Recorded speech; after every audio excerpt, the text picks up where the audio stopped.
একদিন এক প্রেমিক তার প্রেমিকাকে চ্যালেঞ্জ করে বসলো। খুব সহজ একটা চ্যালেঞ্জ।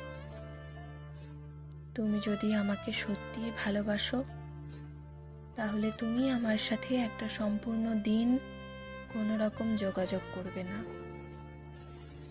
যদি তুমি 24 ঘন্টা আমার সাথে যোগাযোগ না করে থাকতে পারো, তাহলেই বুঝবো তুমি আমাকে সত্যিকারের ভালোবাসো এবং আমি তোমাকে আজীবন ভালোবাসবো। মেয়েটি রাজি হলো। সে সারাদিন একবারও যোগাযোগ করলো না ছেলেটার সাথে। কোনো ফোন কল বা SMS-ও করলো না।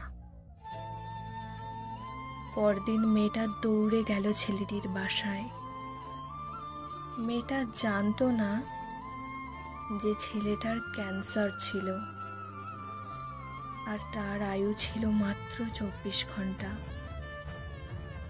মেয়েটার চোখ দিয়ে অঝোর ধারায় জল পড়ল যখন সে দেখতে পেল ছেলেটি কফিনে শুয়ে আছে আর তার পাশে একটা চিঠি। সেখানে লেখা ছিল, তুমি একদিন আমাকে ছাড়া থাকতে পেরেছো, প্রতিদিন থাকতে পারবে না।